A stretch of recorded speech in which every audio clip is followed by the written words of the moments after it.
I started my Vision Foundation as a way to support other young women with breast cancer. When I was diagnosed, I did not know where to start. There was so much research online, and there were a lot of resources available to what seemed like mostly women over 40. I'm 31. I had questions about fertility.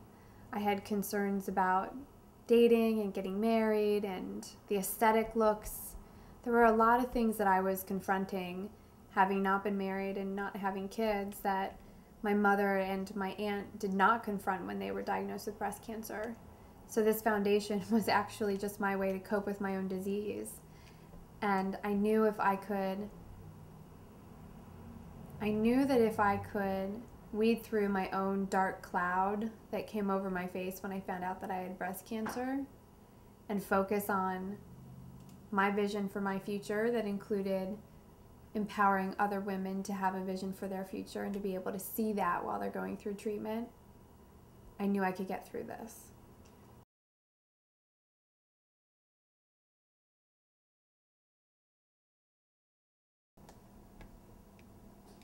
You know, there are costs that are obvious.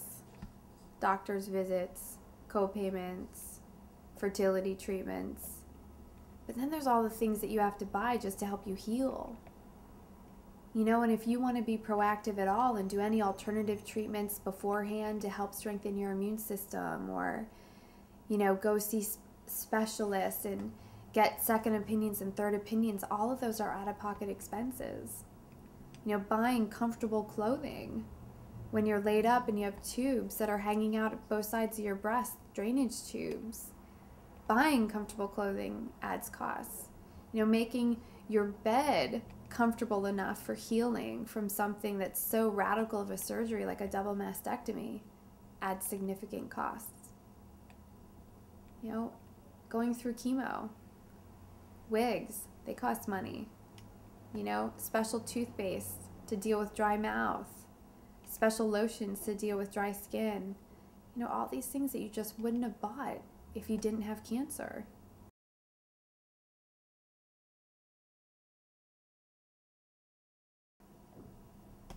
When my doctor told me that if I should undergo chemo, infertility is at stake, I was devastated. I have always know that I'm supposed to be a mommy. And I'm not opposed to adoption at all. But I've always felt like I was going to have a biological child in me, growing inside me, and going through that natural, organic experience of being a woman. So literally within the first week of being diagnosed, my doctor told me I could wait until after surgery to talk to the fertility specialist, and something inside me told me, go ahead and talk to her first before you even choose your surgery date. And I talked to her 3 days after my doctor told me I didn't have to talk to her, and she said, you have to start fertility treatment tomorrow if you're going to do egg retrieval. So I went in at 7 o'clock in the morning and started the process of injecting myself with hormones to help stimulate my ovaries, because there was no way that I was going to let cancer permanently take away my possibility of my future. I mean, everything that I am about and that I stand for is about my right to have the life that I imagine. And I imagine my life with my own babies.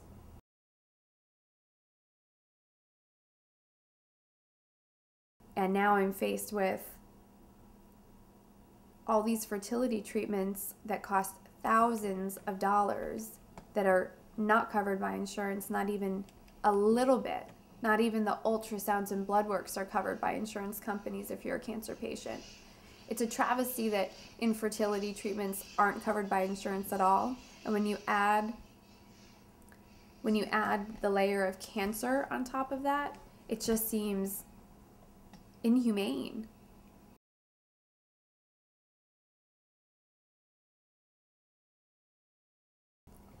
There are 4 things that I'd like to do with this foundation. Connect receive, inspire, and advocate. Connect is really the opportunity for women to connect to their family and friends through a social networking environment where loved ones can post positive messages and the cancer patient can update on their diagnosis, their treatment plan, and really just blog or journal about their experience.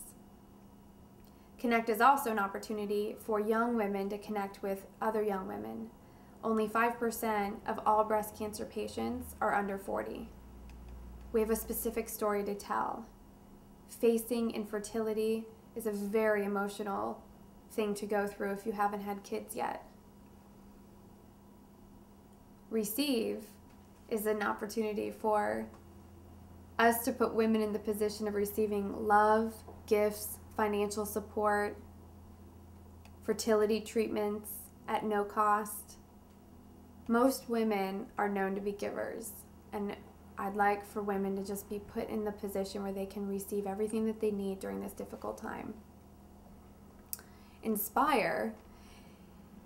Inspire is where we encourage all the breast cancer patients who are on the other side to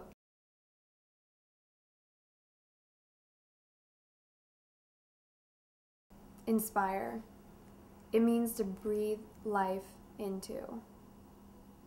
When you hear those words, breast cancer diagnosis, invasive, non-invasive, it's in your lymph nodes, it's not in your lymph nodes, all you know is that you're young and your body is capable of producing cancer cells. And quite literally, those cancer cells kill off healthy cells.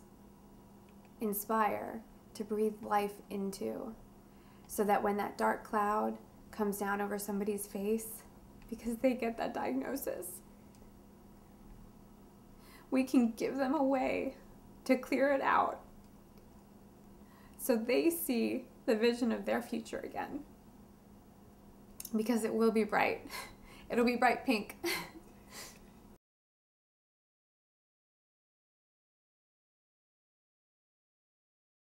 One of the things that was really important to me along my own path was to document my body exactly as God gave it to me. And I've been very blessed to have women who volunteered their time to make sure I felt like a movie star for a day. And we did all kinds of poses. We did solemn poses so that I could capture the emotion of my diagnosis. We did fun, perky poses so I could capture my youth. And we did elegant, very goddess-like, womanly poses so I could capture my true womanhood and this transition from whatever the past may have involved and into a new future for me. I just think that it would be an amazing opportunity for other young women to have that opportunity to really honor and celebrate the body God gave them.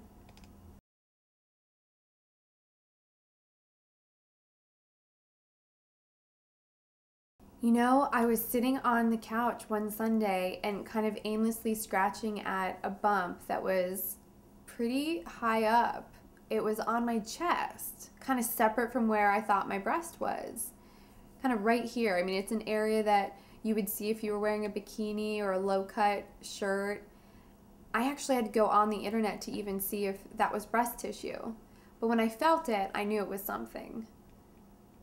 I knew it was enough to call my doctor the next day. I told her about it, and she said, go straight to the breast center, get an ultrasound. They'll probably do a small needle biopsy. 5 days later, I got the call that they found cancer cells in that mass. What did you do when you got that phone call? What were your first thoughts? You know, I was in New York working, and I had just conducted a training workshop on goal setting with a group of people. You know, goal setting for the future, goal setting for results that you want to produce. And every minute was leading up to getting that call from my doctor, knowing that she was going to tell me it was cancer. And as soon as I found out, I just sat in a chair and I cried. I called my boyfriend. I told him. I called my Jen, and I told her, and then a colleague walked in, and I was a mess. And he took me right out of the building over to Houston's. We sat down and we ordered a glass of wine.